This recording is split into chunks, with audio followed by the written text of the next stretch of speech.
Hey guys, Joe with Carmel Car Audio, and today, once again, we are working on the Ford Raptor. Now, the Ford Raptor, I did the radar detector in, the wigwags, you know, this one. Well, he thought it wasn't as cool as it could be, so he brought me this. Let me show you. Fair warning before I show you everything, it is in pieces and is being worked on. We got the new steering wheel, and we got the old steering wheel. This is the factory one that came off of it. And you know, it's a factory steering wheel. It's got a heated steering wheel in here, but he wanted to make it cooler by bringing in this carbon fiber, LEDs, you got the screen, give you RPM, lap timers, and so much more, and it just looks sick. The other thing is I want to take you along the ride as we power probe and find constant and ground, and then show you the final product once it's all said and done and in the vehicle. So hop on in with me. Also, my mic sucks right now. I don't have my actual mic. I don't have my system. I'm using the mic off a GoPro. It is what it is. But let's get to it.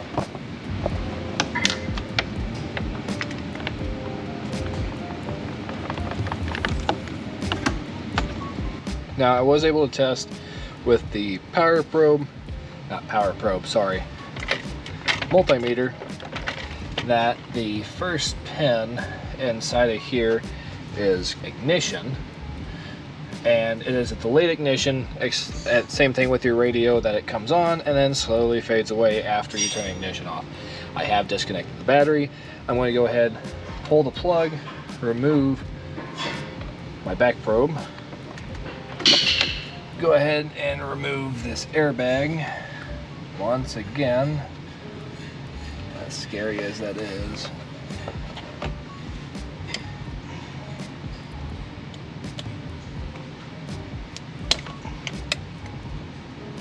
And then start wiring.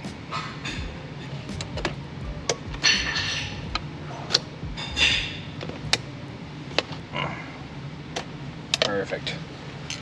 Airbag removed. Perfect. Easy. Done.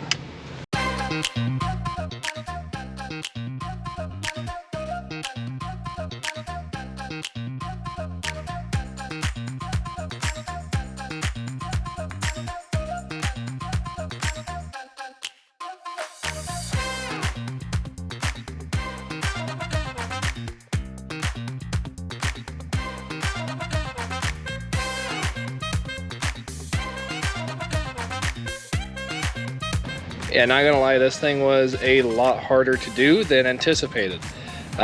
They expect you to have a 12-volt source inside of the steering wheel. Now, I'm gonna turn this around and show you what we're working with. Forewarning, if you do this at home, remove the battery or else you will get a code, and especially if you're messing with the airbags, you don't wanna blow those. But we have tools here to clear the code. But nonetheless, everything that is in here, we do have constant up here in these plugs, but it is not actual constant, it is a CAN bus. So, though I can hook up to it, I can't technically pull amperage from it because that's not what it's meant to do. It's meant to communicate, actually, LIN bus, local network communication. So, can't hook it up there. And the plugs that were given with the steering wheel itself has plugs to use a heated steering wheel pad.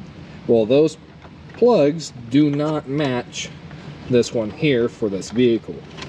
Customer is aware we're not going to be able to retain heated steering wheel, but we still rise to the issue, constant. Where are we going to grab it? So what we've had to do, because we've gone through, we've tested every wire, make sure it's, you know, actual constant or ignition, sorry, and it's true 12 volt, not LIN bus or CAN bus. We were not lucky whatsoever, but because he's not utilizing the factory steering wheel heater control, we went back behind, found the factory plug. We were able to get this red wire here, get it off the factory steering wheel, come back here behind the clock spring, and we were able to find that this plug right here actually is the power from here to here, but it only turns on through CAN bus. Whenever they hit it on the dash, turn the heated steering wheel on through these wires, it communicates, and then it sends a 6 volt, 9 volt, or 12 volt output only when it sees that it actually has heated steering wheel. Since we're not using that, we tested continuity between the red wire here and the wire back here. We wound up cutting from the factory, tapped in, ran down our own wire, and now we have an ignition source to turn this on. We're going to turn ignition on, and just like that, we have life. Now it's not going to stay on because the vehicle is not running. I don't have RPMs, and it's not reading any kind of data from that box, so it's not going to continue lighting up. But once we get it done, get the airbag back in here, get all the codes cleared, have it running, you'll be able to see RPM, mile per hour, lap time, so on and so forth. A lot of ton of cool stuff. But with that being said, I'm gonna get back to it, knock this out.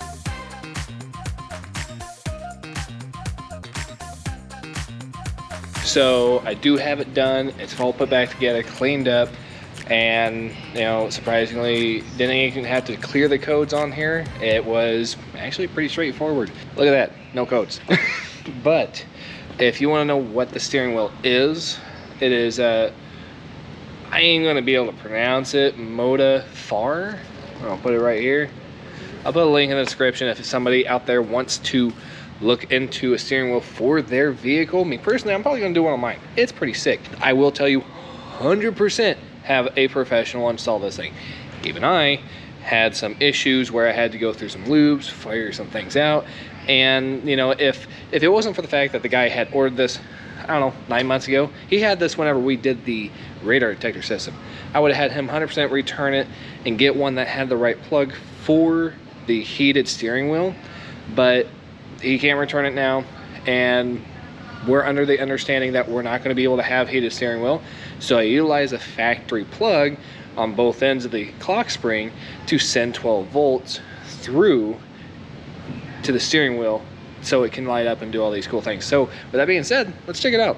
Oh boy. You got the carbon fiber, you got the perforated leather, you got the red stitching, and it, you know, the carbon fiber here, the carbon fiber here, the red, and then the little highlights of red here.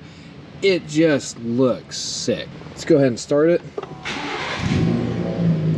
Got a nice little welcome where I tell them my RPM, 0 kilometers an hour. We need to change that. He does have buttons over here that I'm not going to press because I'm not about to go through all the settings and change stuff. But you know, let me shut that door. Hopefully you can focus. We're at 620. Watch that down there. That's your RPM. Here's the RPM here too. I want to go ahead and give it a nice little rev. And then while you're at it, you can see up here, and you can change those points where it gets from green to yellow to red. You can go through lap timer, all sorts of different things. To be honest with you, I don't even know all that it can do, but I know it has a lot of functions. And I'm pretty sure he's going to be psyched to see that this is in the vehicle. So, you guys want to check this out? You want one for your vehicle? Motafar. Check it out, see if they have one for your vehicle. Obviously, I've checked it out, see if they have one for mine. They have one for Challengers, Dodge, Ford, Chevy, all sorts of vehicles. So it's actually pretty cool. But 100% get a professional to do this job.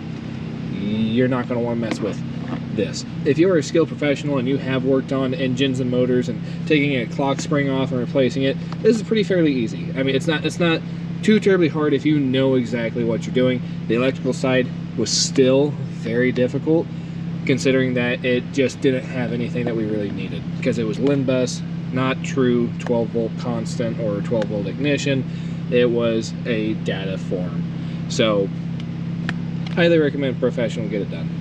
I want to get this back to the customer. It's 10:38 at night. It's been a long day, but regardless, if this is your first time seeing our videos, welcome to the channel. If you want to see more of what we did to the Ford Raptor, check out the last video we did. I'll post in the link below.